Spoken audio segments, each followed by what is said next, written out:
Bom, guys, vamos começar a nossa aula de hoje, aqui nesse domingão, tá certo? Nesse mês de Kislev, maravilhoso, aqui em Eretz Israel, aqui no norte de Israel, em Tiveria, tá certo?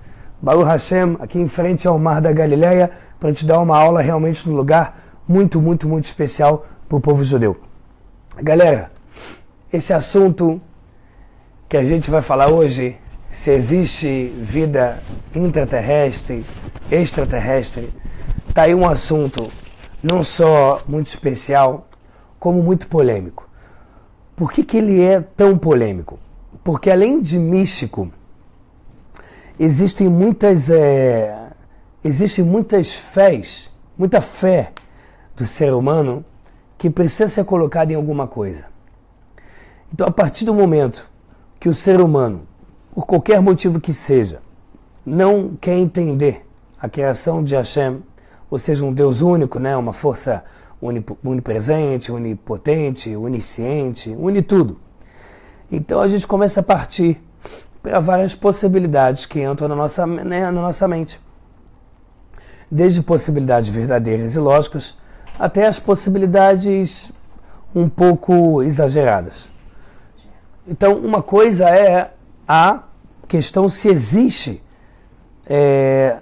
compartilhar. Ah, engraçado, não tem aqui. Eu compartilhei, mas normal. Não tem. Bom, pessoal, quem estiver aí assistindo, aproveite se puder compartilhar na página de vocês. Maria Daça, se você estiver assistindo, aproveite e compartilha na sua página. Se Eliezer da Vida Externa estiver assistindo também, porque dessa forma depois todo mundo vai poder ver, tá bom? Senão, de qualquer forma, vou botar no YouTube em seguida. Bom, pessoal, então, existe a questão, se existem essas entidades, se existem esses seres, tanto fora da Terra como dentro da Terra. Eu acho que dentro da Terra causou muito mais curiosidade para as pessoas, porque as pessoas devem ficar se perguntando o que é dentro da Terra, né? O que é dentro da Terra? Não tem nada dentro da Terra, é o magma, acabou. A princípio é isso, vamos falar disso. Pessoal, Hashem, quando criou o mundo, a gente sabe que essa não foi a primeira vez que Deus criou o mundo. Deus criou o mundo 9 vezes antes da nossa. Ou seja, foram 10 criações e a nossa 10ª foi a que ficou. E é a que vai ficar para sempre. Que também a gente vai falar disso. A questão se existe força, existência, né, vida inteligente, fora e dentro da Terra, está muito conectado com o objetivo que Deus criou o mundo. Bom, pela lógica mais literal da nossa Torá, não teria por que Deus ter criado outro ser. Não teria por quê. Porque está escrito na própria Torá, tá, na Kabbalah, que Deus criou a Torá, olhou dentro da Torá o que tinha que criar e foi criando. Ou seja, Deus criou a Torá antes da criação do mundo. Dessa forma, Hashem primeiro criou a Torá e depois foi olhando na Torá para criar no mundo. Não que Deus precise de um manual, mas Ele mesmo quis fazer dessa forma para que a gente entenda o seguinte: pô, se Deus que criou o mundo, onipresente, onipotente e onisciente, se Ele olhou para a Torá, olhou para o manual, significa que todo arquiteto de qualquer criação desse mundo, de qualquer pensamento, fala ou ação, que é o nosso dia a dia, desde da questão mais primórdia e simplória, que é você acordar, levantar, se vestir e comer, até as grandes criações e transformações do ser humano, precisam ser feitas através do manual, ou seja, precisam ser feitas com sabedoria, de uma forma que ele vai ter um objetivo correto, que ele não vai ser criado aleatório, né? Não vai ser criado de uma forma que ele fique à parte do objetivo da criação do mundo. Deus ele criou 9 vezes antes da nossa. E a pergunta é por quê? Deus ele é perfeito? Deus é perfeito. Deus sendo perfeito, para que ele vai, pessoal, criar...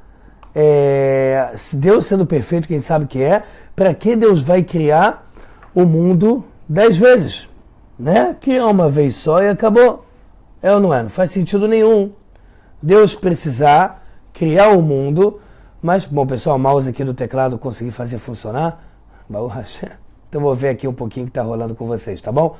Galera, então a gente precisa pensar no seguinte, para que criar 9? Bom, o motivo que Deus criou 9 é para mostrar o amor que Hashem tem pela gente. Porque Deus, ele não precisa criar nada para começar. Não precisa criar nenhuma, nem duas, nem cinco. Não precisa criar nada. Deus simplesmente pode criar uma vez Ele não precisa. e já é o bastante. Ou Deus poderia fazer o seguinte, poderia não criar nada e acabou. Nós fazemos parte de Hashem e já sermos felizes. Nem a gente, Deus precisava criar absolutamente nada. Então, tudo isso é o quê? Por bondade de Hashem. A bondade de Hashem, a humildade de Hashem, fez com que Deus quisesse mostrar ao ser humano quanto ele ama a gente. Se Deus fizesse uma criação, nós estivéssemos lá nessa criação, e ela fosse para sempre a mesma coisa, a gente não quer ter a comparação. E o ser humano, ele só consegue distinguir o bem do mal, o melhor do pior, tudo através da comparação. Tanto que a Kabbalah diz uma coisa que, por um lado, é irônico, é engraçado. A Kabbalah diz que Adam Rishon, primeiro homem do mundo, ele disse para Havá, a primeira mulher do mundo, você é a mulher mais bonita do mundo. Mas que coisa é essa? Primeira mulher do mundo. Ou seja, qual é a diferença se ela é a mulher mais bonita? É a única coisa do mundo que existe. Ou seja, não dá nem para entender o porquê que está sendo falado assim. A resposta é que a Kabbalah diz que Adam Rishon, ele já tinha entendimento, o primeiro homem do mundo, ele já tinha entendimento de tudo. Entendimento do que ia vir, ele já tinha entendimento de todas as criações que existiam dentro dele mesmo. E o que isso acarreta? Acarreta que ele entende também o que está por vir. E só por causa disso ele consegue chegar para Havá, a primeira mulher do mundo, e dizer você é a mulher mais bonita do mundo. Então, a forma de Deus mostrar o seu amor infinito por quem ele criou, que é igual um ser humano quando ele tem o seu filho, a sua filha, ele tem um amor incrível, e não é à toa que ele tem um amor incrível, porque ele faz parte dessa criação, e o ato de fazer parte dessa criação faz com que a gente esteja sempre muito conectado a ele. Pessoal, essa criação que Deus fez nas 9 vezes acarretou em muitas coisas interessantes. Uma delas foi o que a gente sabe que é a existência dos dinossauros, e que Deus não fala disso para a gente de forma explícita na Torá. A Kabbalah fala de forma explícita, mas a parte da Torá escrita não fala para a gente de forma explícita. Porque o que não é o principal, não é o motivo principal pelo qual a gente precisa ficar se baseando. Mas se a gente sabe, de fato, que isso faz parte da nossa reflexão sobre Hashem, ou seja, o fato da gente pensar que quando Deus ele criou o todo, o ato de Deus ter criado o todo, ele milimetricamente queria que essa criação fosse perfeita. Então o que ele fez? Ele criou o mundo, destruiu. Criou o mundo, destruiu. Criou o mundo, destruiu, até chegar a 10ª vez. E ele mostrar para a gente, olha com o mundo perfeito que eu criei. Não é à toa que Hashem falou para Adam Rishon, quando estava no Gan Eden, no paraíso, não destrói o mundo que eu criei. Tá certo? Não destrói o mundo que eu criei. E a principal forma de Adam poder destruir o mundo que Deus criou é o quê? É se ele comesse do árvore, né? Do Etz Dat Vatov. Etz Dat Tovara, que é a árvore da sabedoria entre o bem e o mal. Isso é isso que Deus falou para ele, ó, só não come dessa árvore. Se você não comer dessa árvore, eu já estou muito feliz com você. Dessa forma, eu vou saber que você está fazendo a coisa certa. É a única mitzvah que eu peço de você.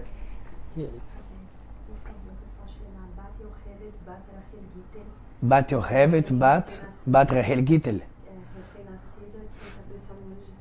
Bom, pessoal, aproveitando uma recém-nascida que está precisando de muitas rezas e de cura completa, que a Hashem dê cura completa para ela, Rahel, Bat Yochevet, Bat Rahel Gittel, Kadosh Baruch Hu para ela רפואה שלמה, רפואת הנפש, רפואת הגוף, עדנה רפואה נעלה, בתוך כל חולי עם ישראל, אמן ואמן.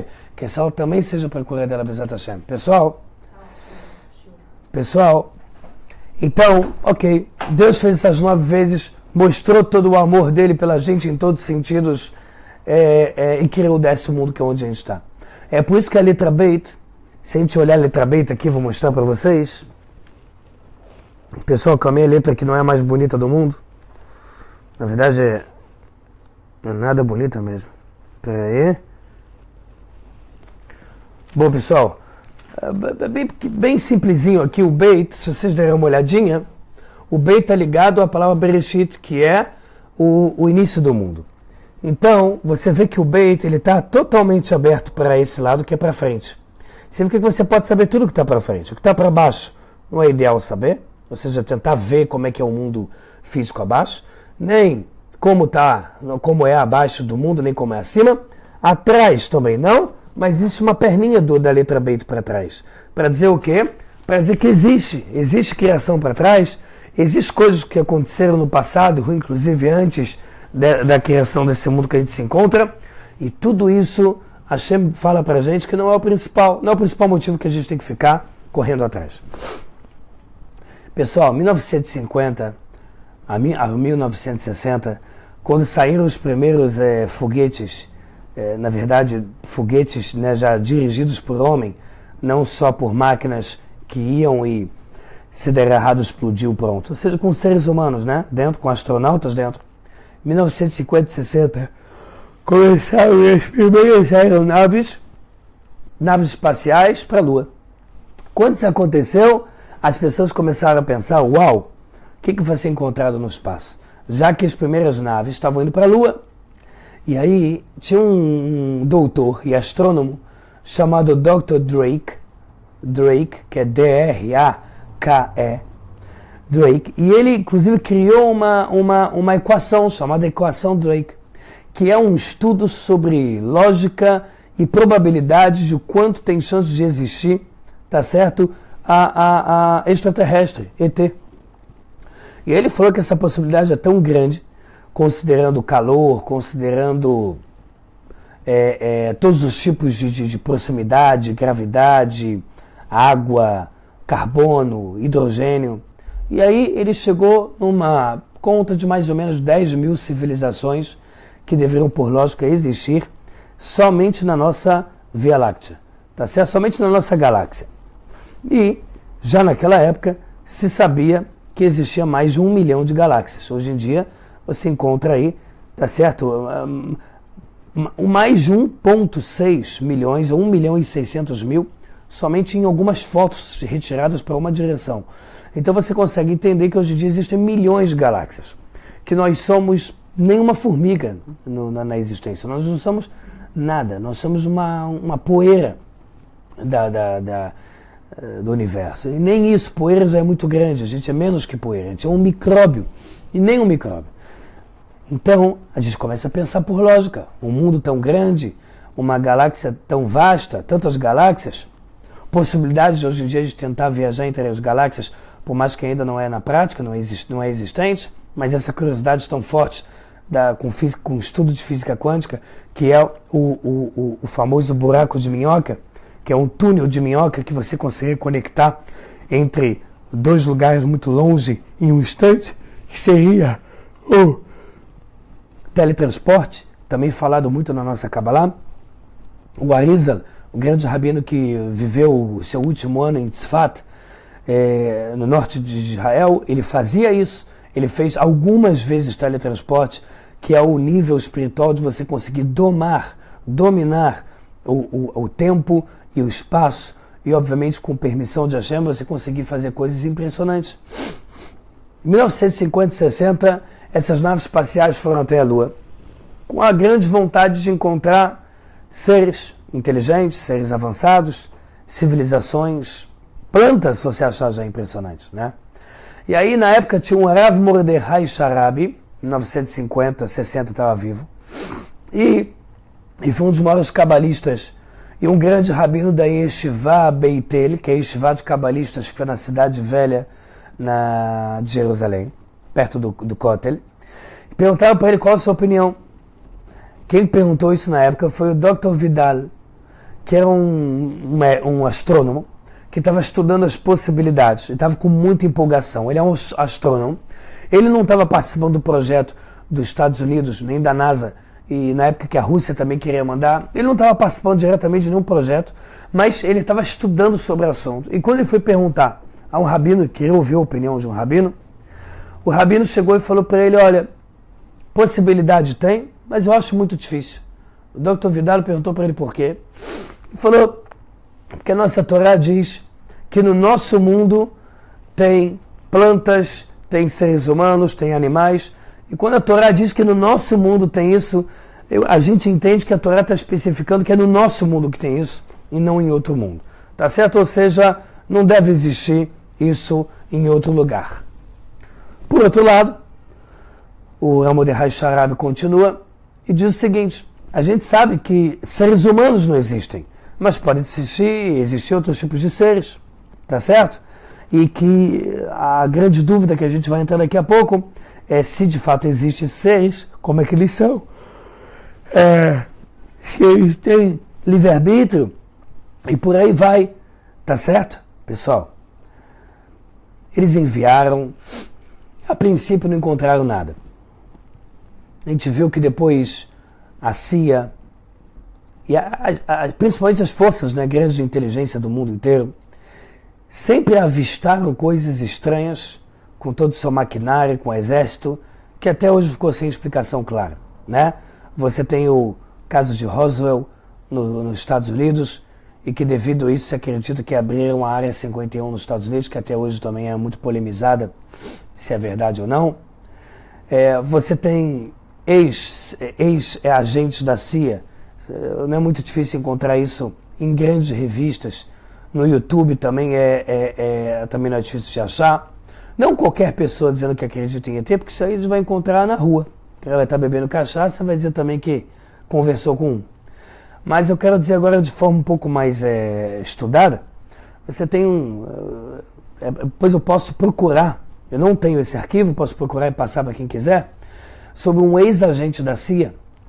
O que é ex-agente? Ele estava velhinho já, ele estava ganhando o dinheiro dele de aposentadoria, e aí quando ele estava pertinho de morrer, se não me engano ele estava fazendo até hemodiálise dentro de casa, ele chamou todas as revistas americanas, tudo que ele pôde, para falar tudo que ele viu como um agente da CIA dentro da Área 51, sobre todos esses seres diferentes, sobre esses pequenos humanoides, ou seja, que seriam seres que andam sobre duas pernas, mas são diferentes da gente em vários quesitos. E não só ele falou, como você tem a Operação Prato no norte do Brasil, que depois a gente vê que o comandante do Exército Brasileiro, depois de mais de 30 anos após o caso, ele foi contar sobre isso para o mundo, né, para o próprio Revista de Ufologia do Brasil, e ele apareceu morto, né, na casa dele. E até hoje se acredita que pela forma que ele apareceu morto, foi um assassinato encomendado por ele ter aberto tudo que foi escondido pelo Exército Brasileiro e o americano, que também tinha se metido na época com a Operação Prato do Brasil. Você também tem o caso de Varginha, que por mais que se tornou tão banalizado e virou tanta piada, né, tanto lado engraçado, ao mesmo tempo mexeu com muita gente. Mas a Operação Prato no norte do Brasil foi a pior, porque foram milhares de pessoas que dia a dia avistavam coisas, tinham queimaduras na pele, morriam com infecções raras, corpos estranhos no corpo, e isso foi tudo, né, arquivado. Isso não é só ali, em Israel também teve alguns casos famosos, né, nos Estados Unidos até não poder mais. E aí você pergunta, será que está todo mundo maluco? Será que não tem uma pequena porcentagem de pessoas que estão falando a coisa certa? Como é que pode ser isso aí? Todo mundo é mentiroso, todo mundo teve um problema mental, todo mundo está errado. Então é a partir dessa hora que a gente começa a ficar um pouco mais, né, impressionado. Que a gente começa a falar, poxa, tem alguma coisa aí. Tem alguma coisa aí que deve ter a mais.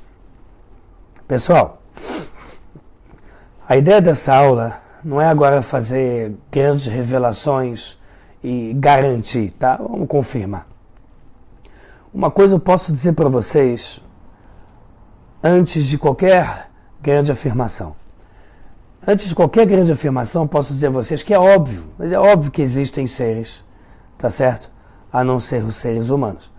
Isso é óbvio que existem, seja fora da Terra ou seja dentro da Terra. Isso é óbvio. Você tem hoje em dia, a NASA fala em mais de 100 milhões de arquivos sobre pessoas que avistaram, tiraram foto, acredito que tiveram alguma conexão de seres diferentes. Então é muito difícil você falar que mais de 100 milhões de arquivos são tudo besteira.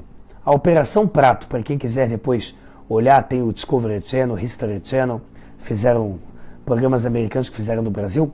Você vê que o próprio Brasil, o Exército Brasileiro, falou que não tinha acontecido nada. Falava que era tudo besteira na época. E o próprio comandante, que falava que era tudo besteira, depois contou toda a história dele e apareceu morto. Então é muito estranho. Por que ele apareceu morto? Porque ele contou uma historinha. Então, já que ele conta uma historinha, ele aparece morto. Ele tinha muito segredo na manga, ainda tinha muito mais para contar. E ele participou de uma operação junto com os Estados Unidos durante meses, considerando vídeo, áudio, considerando que ele diz conexão direta com essas forças, e o Exército Brasileiro não deixou o público ter ligação. Hoje em dia o público tem direito a algumas coisas, por causa de alguns processos, né? Já que a ideia de todo governo, de todo país, é servir ao povo, né? E não o povo servir ao governo. Então, conseguiram, tanto nos Estados Unidos quanto no Brasil, algumas liminares para que se pudesse ter ligação com alguns arquivos, e aí muita gente ficou impressionada. Pessoal, vamos dar um passo a mais aqui, né? Vamos dar um passo a mais aqui nessa aula.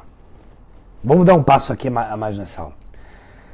Pessoal, está escrito que o Rabi Yossi e o Rav Hia são dois grandes rabinos da Guemará. Está escrito no Zohar HaKadosh. Depois, quem quiser a fonte, eu tenho exatamente a fonte na Kabbalah, a página, a parashá da semana da Kabbalah, tudo certinho, que fala que eles estavam passeando e eles se depararam com uma rocha fendida, uma fenda no meio da rocha, e que de lá saiu um ser. E esse ser era um ser que começou a contar para esses rabinos. A Kabbalah não explica em que língua, já que esse ser não falava língua em hebraico ou em aramaico, como os rabinos da Guemará. E falaram para esses dois rabinos que eles viviam debaixo da terra. Ou seja, esse ser falou que eles moravam em mundos abaixo da terra. E contou a eles que muitos desses seres vivem por volta de 10 anos de idade, não todos, mas muitos, e que alguns usam roupa, outros não usam roupa porque a pele é uma forma de um couro, ou uma escama, e não precisa. E aí, quando você vai ouvindo tudo isso, você vai ficando meio impressionado, e também eram seres baixinhos, que você compara exatamente com que as aparições mundiais também são detectadas e conectadas depois com ficções científicas, né? Ou seja, o que é interessante é quando você começa a ver que faz muito sentido. Um ser baixo, né? Um ser que não usa roupa, um ser que vive 10 anos, enfim, isso a gente nunca teve nenhuma noção, mesmo com ficção científica, com aparições de tempo, e que vem debaixo da terra. Como é que pode ser isso aí? Pessoal, obrigado aí pelas 290 pessoas ao vivo, graças a Hashem, e vamos que vamos. Galera, da onde veio esses seres? A Torá fala que existem 6 mundos abaixo do nosso, e o nosso chama Tevel, que é o último. Então você tem Adamá, Zarka, Arca, Aretz. Você tem 6 mundos abaixo do nosso. E a pergunta é onde é abaixo? Porque quando a Kabbalah fala que é abaixo, ela também tem várias denotações que são colocadas lá e que muitas vezes estão sendo faladas de forma metafórica. O que é abaixo do nosso mundo? Porque quando você fala abaixo, pode ser espiritualmente mais baixo. A Kabbalah tem várias analogias que não são literárias. Então, o que significa abaixo? Será que é abaixo mesmo? Ou é abaixo do planeta Terra? Ou é abaixo de onde a gente vive, numa camada abaixo dentro da Terra? Isso não está claro. Porém, a Torá nos garante, tá certo? Que existe sim vida, pelo menos intraterrestre, isso é garantido, que é dentro da Terra. O que é dentro da Terra é discutível. Eu, Elial, não tenho sabedoria para poder afirmar isso para vocês. O que eu garanto a vocês é que existem 6 mundos abaixo e existem vários tipos de civilizações nesse abaixo. E aí você vai me perguntar, como pode ser abaixo? Aí embaixo tem magma. Como é que funciona isso aí? Bom, galera, olha que interessante. Eu falei, quem estava na Parashá da semana assistiu de Noah. Lá eu falei de uma descoberta dos russos há um mês atrás. Procura no Google, você vai ver alguns jornais, algumas fontes interessantes falando sobre o tema. De uma coisa confirmada, não é qualquer lugar falando, lugares sérios, falando que a Rússia encontrou, fazendo perfuração abaixo da terra, eles encontraram uma quantidade de quilômetros de água absurda. Se eu não me engano, 15 quilômetros de água. E quando eles fizeram um pouco dessa conta de quanta água existe debaixo da terra, eles consideram que existe mais água debaixo da terra do que em cima da terra. Ou seja, mais do que todas as águas de todos os mares, rios e lagos do mundo, existe lá embaixo. E até então, até pouco tempo atrás, não se falava em água debaixo da terra, a não ser pequenos lençóis freáticos que podiam ser perfurados e utilizados pela gente. Mas esses outros estão próximos ao magma, aonde você tem aí mais de 1 milhão de graus Celsius, o que era para destruir essa água e evaporar. E a pergunta é, por que não evapora? Ou se evapora, por que sobrou tanto ainda? Então vem os russos e começam a acreditar que isso tem alguma ligação com o dilúvio, já que o dilúvio não é só uma crença, ela já é uma prova arqueológica, já que você vê que no mundo inteiro, todas as culturas, todas as civilizações do mundo falaram sobre um dilúvio exatamente na mesma época. Exatamente na mesma época. Tá certo, pessoal?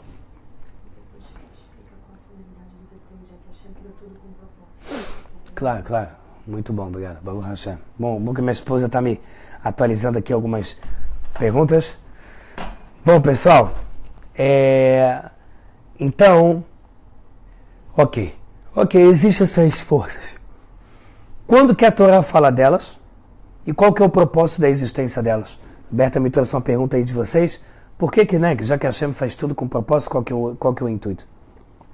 Primeiro, que um dos intuitos principais de existirem vidas que, mesmo que ainda não fora da Terra, mas pelo menos dentro da Terra ou abaixo da Terra, que pode ser no nível espiritual mais baixo em outra galáxia, isso também é possível. E aí esse abaixo da Terra, na verdade, estará sendo outro planeta, outra galáxia. Um dos principais motivos da existência é mexer, por incrível que pareça, tá, pessoal? É mexer com a fé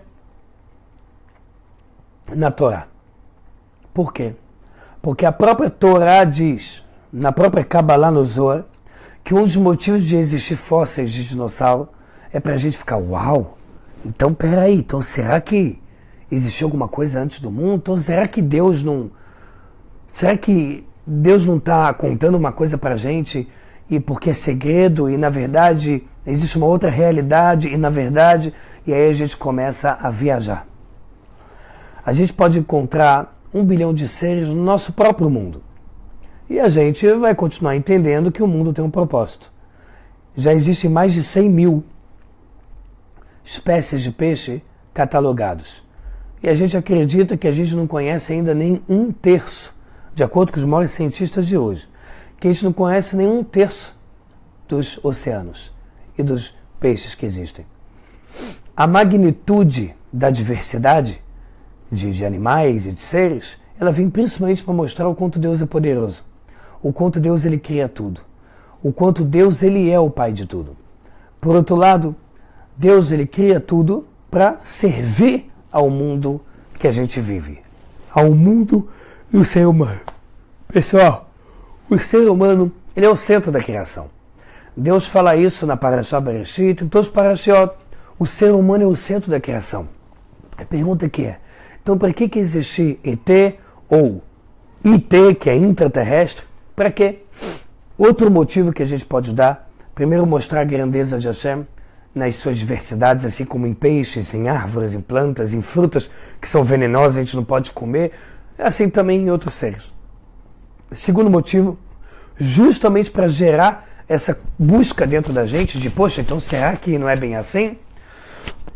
Porque a Torá diz que quando Deus bota um milagre para o ser humano, ele do outro lado coloca uma dificuldade. Para que sempre aconteça o quê? Sempre exista uma proporção, tá certo? Um equilíbrio no nosso livre-arbítrio, um equilíbrio na hora de distinguir o certo do errado, e aí assim também nas nossas decisões.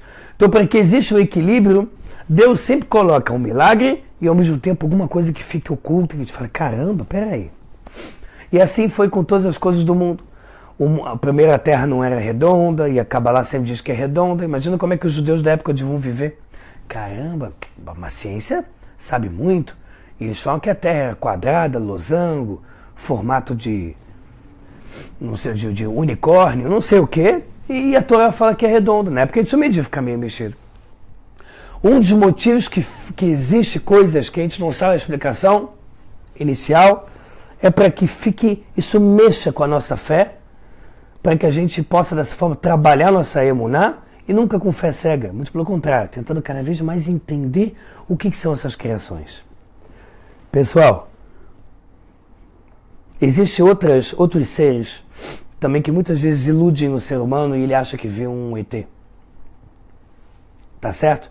E esses seres são os Shindalit. Não é à toa que eu estou falando sobre ET ou IT nessa aula, logo depois de 3 aulas sobre os anjos. O principal motivo de eu estar fazendo isso é porque um dos seres principais, uma das entidades principais que podem simplesmente modificar de formato, de cor, voz, é o Shindalit, que são, entre aspas, demônios, são essas forças negativas, que elas conseguem aparecer para você em qualquer formato. E elas voam, passam como vulto, e podem fazer formatos do que quiserem, com a permissão de Hashem, por isso que é do que quiserem. Então, pode ser que muita gente está andando no deserto, na floresta, que o Baal Shem Tov, o pai da Hassedut, é sabido, a gente recebe isso por tradição oral, em alguns livros também de Hassedut, que o Baal Shem Tov ele fez rezas assim, grandiosíssimas para afastar ao máximo dessas forças ruins para deserto e floresta. Óbvio que já passou 500 anos e essas forças vagam, elas estão também em volta da gente. Mas, quando você vai numa floresta ou no deserto, do nada você vê uma coisa, uma aberração, alguma coisa que você fala, pô, não existe nenhum lugar, não está catalogado esse animal, com certeza foi um ET. E pode ser que não. Pode ser, pessoal, que grande parte das vezes que as pessoas veem um ET, acham que é um ET, na verdade são esses tipos de Shindalit, esses tipos de entidades, ou anjos, malachim. Já que a gente falou que quando um anjo desce para esse mundo, ele ganha livre-arbítrio, ele ganha um corpo. E o corpo dele faria ele ser gigante. Por outro lado, ele é um anjo, ele é um malar. Ele tem um poder muito mais que um ser humano, de formatos, de aparições, de desaparecer daquele local. Porque ele domina muito mais a questão do tempo e espaço, já que a criação principal dele como anjo é acima do tempo e espaço, já que ele está sempre no mundo celestial. Então, quantos tipos de seres diferentes podem existir somente no mundo celestial, espiritual, e que podem aparecer para a gente? Vários. Você tem o anjo da morte, você tem Shindalit, você tem Mazikim, você tem Lamediud, que é outro nome que não é bom falar, que é a primeira mulher, tá ligado? A primeira mulher de Adão, né, espiritual. Você pode ter anjos de forma geral, a gente já tem 5. E essas cinco seres podem aparecer de diversas formas, de diversas cores para você. E isso também está conectado ao motivo de por que tem tanta gente que quando fala, eu vou atrás de ET, eu vou lá para aquelas morros que tem lugares afastados no Texas, na Califórnia, perto da Área 51, ou no México, que é famoso também, no Peru, e eu vou ficar ali esperando. Existe uma boa possibilidade espiritual de que quando essas pessoas começam a procurar investir, aí mesmo que esses seres aparecem para eles. Por quê? Porque esses seres eles podem ver você, sempre. Eles podem escutar vocês, podem saber o que você pensa, o que você sente. Porque qualquer uma das 5 forças que a gente falou agora, 5 seres, espirituais ainda, nada de ET, eles também poderiam aparecer para você de formas que você não reconheceria na humanidade. E isso pode te fazer o quê? Você ficar agora eternamente preso a isso e se perder o objetivo direto de Hashem. Por outro lado, o que eu estou falando aqui não é Deus me livre para banalizar quem procura. Porque eu acho que sim é interessante procurar para a gente ter uma noção do porquê que Hashem criou, qual que é o motivo. Até porque eu tenho mais para falar, pessoal. Tem mais algumas coisas mais fortes do que eu falei até agora. Tem umas coisas assim mais fortes para ser ditas do que a Torá considera como seres, para a gente ficar, eu acredito que, até um tanto impressionado. Pessoal, está escrito que Caim, quando matou Abel, está escrito que ele foi retirado da terra, arrancado da terra. A Kabbalah fala que quando ele foi arrancado da terra, ele foi recebido pela civilização de seres em Arca, que é um mundo abaixo, alguns mundos abaixo do nosso. E como ele matou Abel, ele mereceu ir para um mundo mais baixo espiritualmente, onde as pessoas têm inteligência, porém elas não têm mais inteligência que a gente, e eles também não têm livre-arbítrio igual a gente. Se existe algum livre-arbítrio neles, é mínimo, porque o livre-arbítrio real é nosso. Poxa, Rabino, então agora ficou confuso. Estava indo bem, Rabino, mas aí você vem e me fala que o livre-arbítrio deles ou não existe, ou ele é muito menor, e por outro lado, a inteligência não é igual a nossa. Então, como pode ser que a gente encontra, como no caso de Roswell, nos Estados Unidos, tecnologias que o mundo ainda nem tinha, como laser, como colete à prova de bala, várias e várias tecnologias que foram retiradas justo dessas naves que foram encontradas no caso de Roswell. Como é que pode ser? Como é que pode ser isso? Então, pessoal, a resposta é a seguinte. A resposta, de novo, é que os seres espirituais que são anjos, e que são Shildalit, e que tem o anjo da morte, e que você tem a esposa do Samermé, Mazikim, e outras, muitas outras forças espirituais, essas forças espirituais são muito mais poderosas que o ser humano. Por um lado, elas são muito mais poderosas que o ser humano. Então, para elas é muito fácil aparecer em formatos grandiosos, com a permissão de Hashem, montar coisas grandiosas e assustadoras para mexer com o ser humano, e o ser humano, a partir daí, ficar procurando uma fonte que, entre aspas, ele nunca vai encontrar. Porque essa fonte espiritual está no mundo celestial, e esses seres podem vir como voltar, e é por isso que muitas vezes a gente encontra essas velocidades absurdas entre um ponto de uma nave e outra. Parece que ele está sempre teletransportando entre um ponto e outro. E esse é o principal motivo dessas aparições. Já os seres intraterrestres, que são seres mesmos, eles são menos inteligentes, não tem nada de livre-arbítrio, ou tem um livre-arbítrio extremamente limitado. E esses seres também são mais baixos, não só inteligentes, como eles foram espiritualmente. São seres que têm mais camadas de impureza. E esse é um dos motivos de por que a Kabbalah fala que eles têm, muitas vezes não usam roupa, por terem peles como se fossem couraças, como se fossem escama. Pessoal, quando a gente falou que os russos encontraram perto do magma 15 quilômetros de água, onde tem água, a gente sabe que tem vida. Logo, realmente existe uma boa possibilidade de a gente, na nossa geração, né, nesse século nosso aqui, a gente está começando, nesse século XXI, a testemunhar próximos encontros que sejam com essas civilizações, de seres que a Torá afirma que eles existem, e que com certeza eles precisam de água para viver, de oxigênio, de carbono, de hidrogênio, tudo que contém debaixo da terra, podendo facilitar e muito um dia o encontro com essas civilizações. Agora, o motivo da existência das civilizações é para servir o ser humano. Como? Um deles servindo como mundos espirituais baixos, onde nós, seres humanos, quando fazemos besteira, precisamos reencarnar ou irmos para esses mundos para que lá a gente passe algum tipo de aprendizado ou sofrimento, para que aí sim a gente possa se elevar novamente para o mundo mais alto. Não só Caim, quando matou Abel, ele foi expulso do mundo e foi recebido por civilizações em Arica, como a gente vê o caso do Rabi Hia e o Rav Yossi, no Zohar Kadosh, que encontram um ser que conta como é que é a vida lá embaixo. Como também você tem um livro que não sei se é Brit Moshe, eu não estou lembrando se é esse o livro, o nome dele, que fala que quando teve o Erev Rav, que foram egípcios que falsamente se converteram ao judaísmo, somente para fugir das 10 pragas do Egito, e eles, falsamente convertidos, começaram a atiçar o que depois se tornou o caso do bezerro de ouro. Então a Kabbalah fala que Moshe Rabbeinu amaldiçoou essas pessoas, porque eles fizeram bezerro de ouro, eles quase acabaram com o povo judeu, quase que não ia ter mais povo judeu, né? E aí quando Moshe amaldiçoou ele, existe uma certa literatura, eu digo uma certa literatura porque não é tão vasto, pelo menos nos dias de hoje.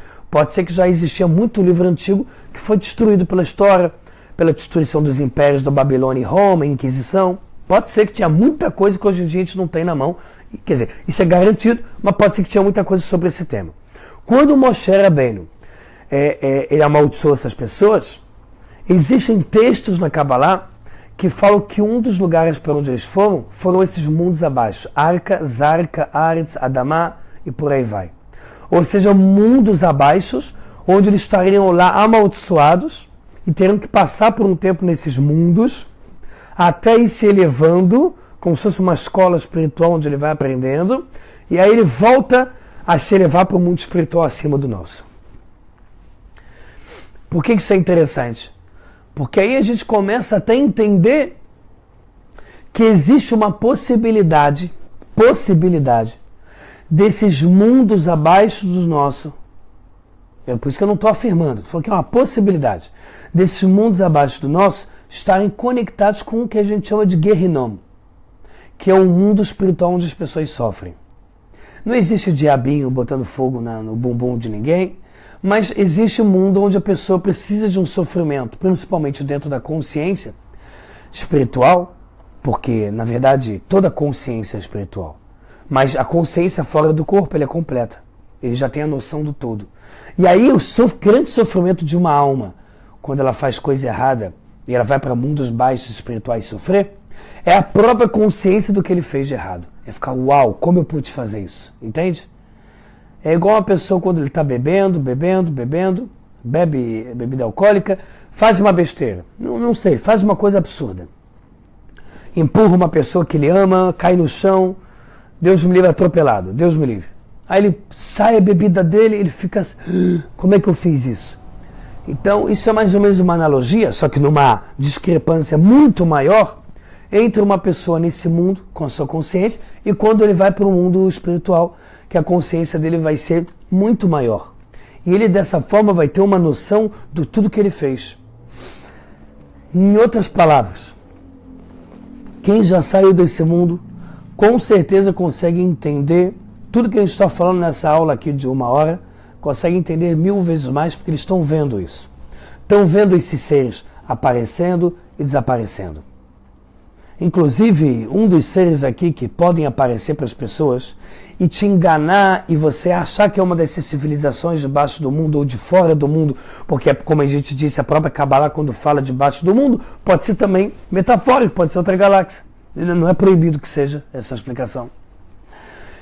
Quando um Dibuk, que é uma alma que não teve méritos para se elevar, e ela está vagando nesse mundo, quando ela quer ficar amiga de alguém, como acontece em muitas religiões por aí, que espíritos estão vagando, querem ficar seus amigos, para dessa forma puxar o máximo de energia boa de vocês, e depois, no final das contas, você só vai se dar mal, a pessoa fica cansada, fraca.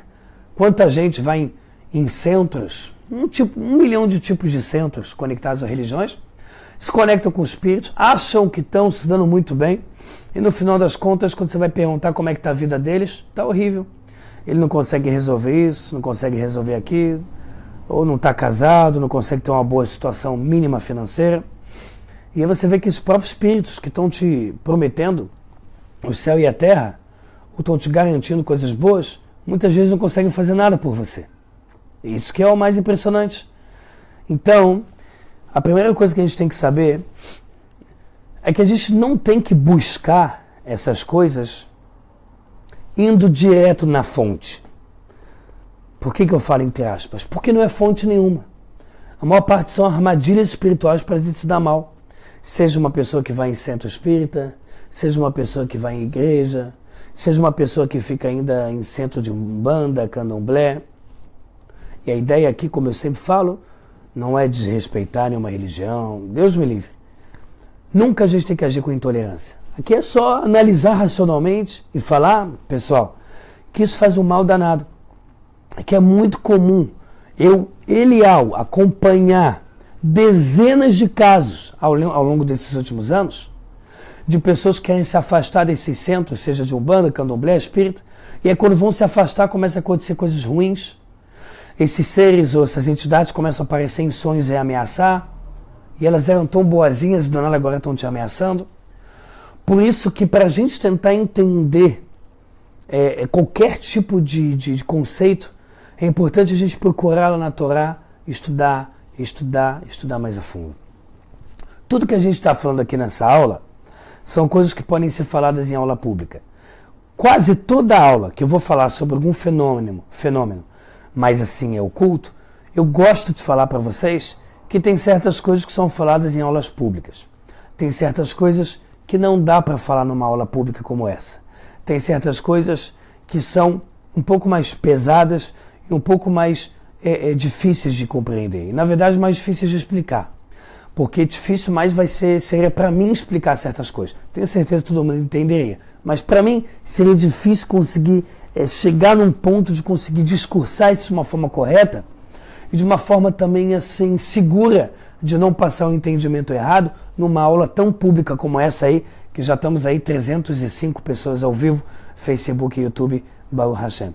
Então, existe muito sobre isso.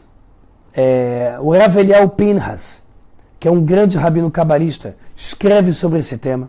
O Rav Mordechai Sharabi fala sobre esse tema. O Zohar Kadosh fala sobre esse tema. Esse livro que se chama Brit Moshe, ou tem outro nome, mas alguma coisa Brit Moshe, que é ligado ao pacto com Moisés, já que esses saíram do pacto porque fizeram besteira, o bezerro de ouro. Tem literatura mais sobre isso. Tem as explicações mais profundas desse Zohar, dessa parte da Kabbalah, que diz que o Rabi Yossi e o Rabi Hia, rabinos famosos, toda hora sendo trazidos na Guemará, eles quando encontraram esses seres. E até mesmo quando a gente vê anjos, malachim, já que existem milhares de malachim, e já que existem mais de 10 tipos de malachim, então eles podem aparecer e a gente achar que é um monstro, achar que é um ET, achar que é qualquer coisa. A gente vai lá, se inscreve numa revista de ufologia, acha que foi aquilo. Pode ser que a gente está totalmente no caminho errado. Pode ser que não teve nenhuma ligação com isso. Pode ser que foi esses seres espirituais, que vai demorar muito ainda para eles serem compreendidos como anjos, ou como demônios, entre aspas, que são os Shindalet, e a gente ainda vai ficar correndo, sabe, em vão, achando que sempre é o ET desse jeito como eu entendi, ou sempre vou conectar com a ficção. Óbvio que a ficção, ela é baseada na realidade. A ficção da questão dos ETs, ela realmente é baseada na realidade. Mas você vai chegando num ponto onde a coisa vai ficando mais falsa do que verdadeira. Por isso que essa busca sobre esses assuntos tem que ser sempre de forma bem correta, sempre ortodoxa, para a gente não viajar muito e sair fora da linha de estudo sério. Porque falar sobre intraterrestre, extraterrestre, que é como a gente está falando aqui, não tem problema nenhum. Contanto que seja numa linhagem de um raciocínio saudável e correto, e não baseado em loucuras. Inclusive, quando você via antigamente, né, na época dos Incas, Maias, Aztecas, que são considerados por algumas religiões da filosofia seres de luz que desapareceram, isso também pode ser muita besteira também. A gente tem que estar aberto para saber que se um anjo, na época que não existia luz, aparece numa luminária gigante, teletransportando de um ponto para o outro, o que uma pessoa vai dizer? Eram os deuses, astronautas, como alguém mesmo colocou no comentário da minha aula, no anúncio. Eu vou chamar de Deus astronauta, eu vou dar qualquer nome, e pode ser um anjo, ou seja, que é só um servo de Hashem, e acabou. Agora, é um erro muito grande, acho que o maior erro de tudo é quando uma pessoa começa a achar que um ET, no que você entende que é um ET, que sobe de uma nave, ele é um Deus. Pô, se fosse Deus, por que ele caiu em Roswell e se estribuchou no chão e acharam um monte de corpos? No caso de seriam de ETs. Por que tem na Área 51 ex-agentes da CIA juram de pé juntos antes de morrer, né? Porque sabiam que se falassem isso com boa idade, novo já teriam sido assassinados. Falam que viram esses seres sendo presos e até hoje sendo estudados. Então isso não pode ser Deus, pô. Não pode ser Deus de forma nenhuma. Discutível até se isso é entre os seres comparados com um grande animal, um tigre rápido, o que seria mais difícil de pegar. Então, a gente tem que concluir o seguinte: seres intraterrestres existem com certeza? Seres extraterrestres podem ser nada mais nada menos do que os intraterrestres? Sim, existem seres além da nossa Terra, isso é garantido. Sim, pessoal, esse é um assunto que a Torá aborda, mas não é o principal a ser abordado, porque é igual agora começar a querer morar debaixo do oceano e catalogar peixes. Pode ser, pessoal, que daqui a pouco vão saber até o nome de cada ETzinho que vão encontrar. Esse vem do mundo Arca, Zarca, debaixo da Terra, e a gente ainda não conseguiu nem saber o que tem debaixo do Oceano Atlântico. Então, quando você vai debaixo do Oceano Atlântico, alguém que só mergulha, ele também está saindo do objetivo dele, porque ele não nasceu peixe, pô. Se Deus quisesse que ele fosse um tubarão, ele seria. Então, a gente pode participar e estudar de curiosidades. A gente só não pode perder o objetivo central, que é Deus ter dado para a gente o livre-arbítrio, coisa que só o ser humano tem, e de forma completa, a inteligência que nós temos, tá certo?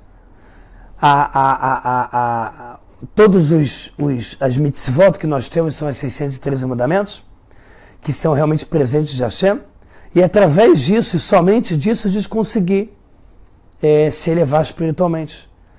Não existe, pessoal, nenhum tipo de ser de fora que pode salvar alguém. Eles não conseguem nem se salvar.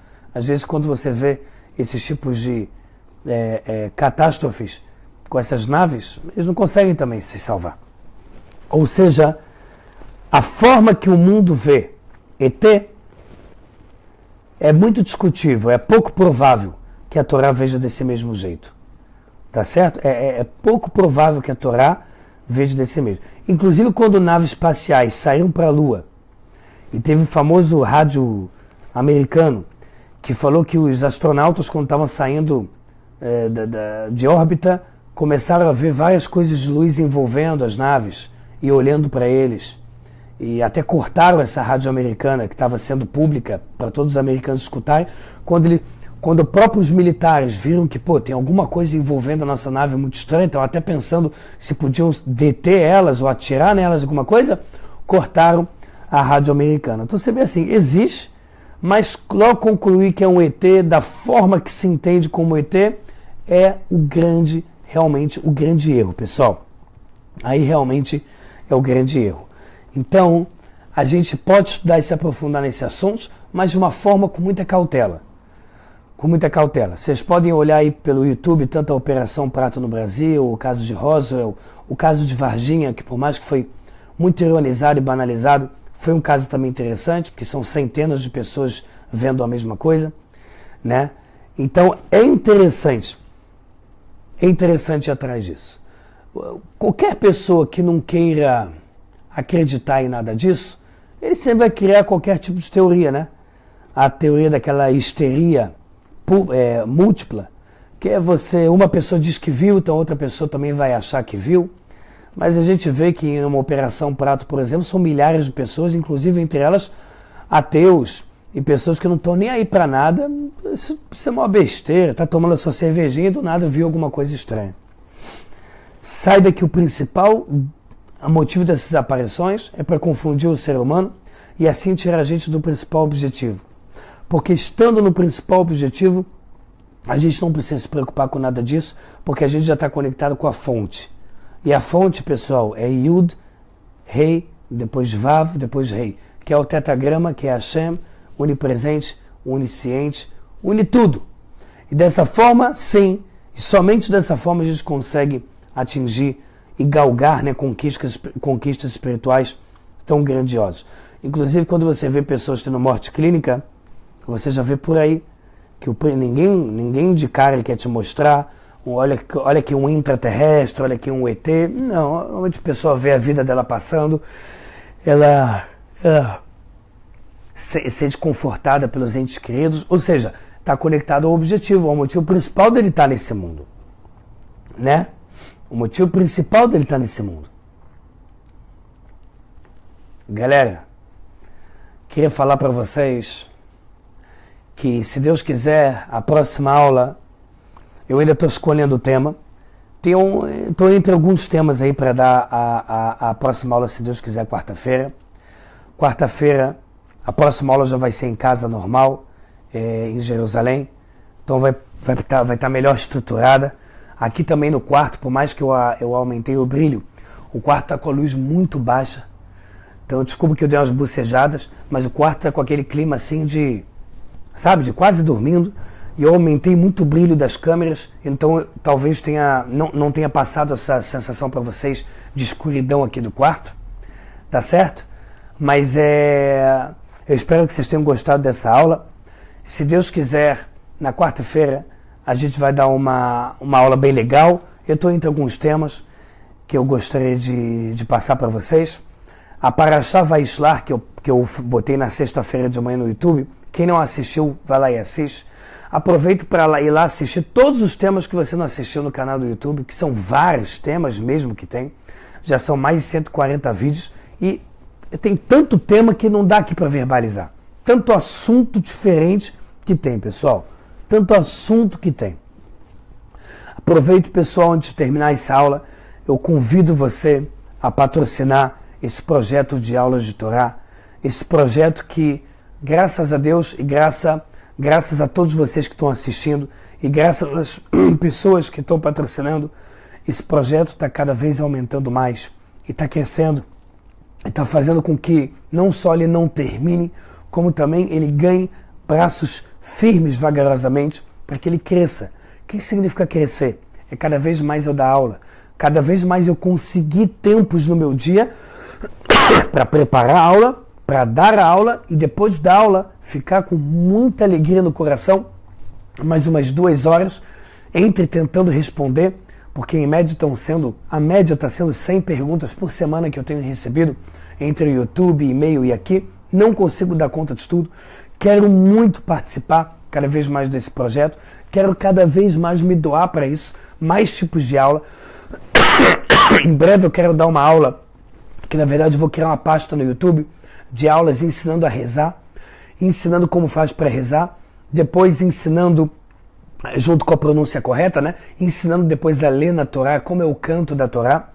Ao mesmo tempo, quero também abrir uma outra pasta no YouTube de perguntas e respostas rápidas de 2 minutos. Eu faço uma pergunta e respondo 2 minutinhos.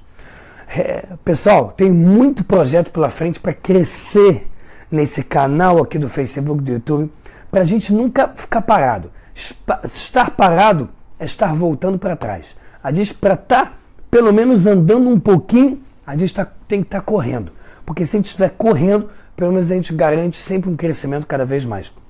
Por isso que eu peço para você patrocinar esse projeto de aulas de Torá. Ou pelo link abaixo, que eu não sei se está aqui embaixo hoje, se minha esposa conseguiu colocar, ou você entra no link aqui abaixo, e aí você clica, bota lá o valor que você quiser, ou você clica pelo PayPal, que é o melhor sistema que tem, é muito facinho você fazer, ou por qualquer cartão de crédito, mesmo que você não tenha PayPal, é mole fazer por lá, ou você fala no YouTube, você que está no YouTube, escreve no Facebook, eu quero patrocinar, e bota o teu e-mail.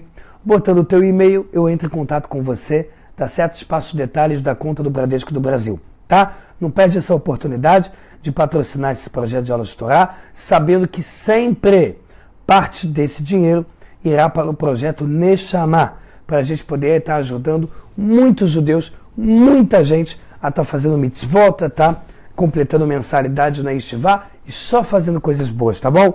Pessoal, quero terminar dando uma brahá para vocês, que Hashem ilumine a todos nós, que Hashem dê pra gente somente daqueles doces, que Hashem dê pra gente muita felicidade, muita alegria, muita empolgação nas mitzvot, que Hashem dê pra gente somente motivos pra gente estar feliz, que Hashem pegue todas as brahot da Torá e faça recair sobre todos nós, que Hashem sempre dê pra gente saúde espiritual, mental e física, essa bebezinha recém-nascida que minha esposa aqui falou o nome, que Hashem dê pra ela refuá shlema, betor kol orlei am Yisrael, amém e amém.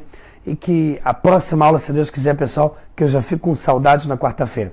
Aproveito, galera, e estou rezando, já rezei aqui no túmulo de alguns sábios, do Maimônides, do pai do Maimônides, Shlomo Kadosh, rabinos da Mishnah, da Gemara, graças a Deus. Eu vou continuar rezando aqui em túmulos aqui no norte.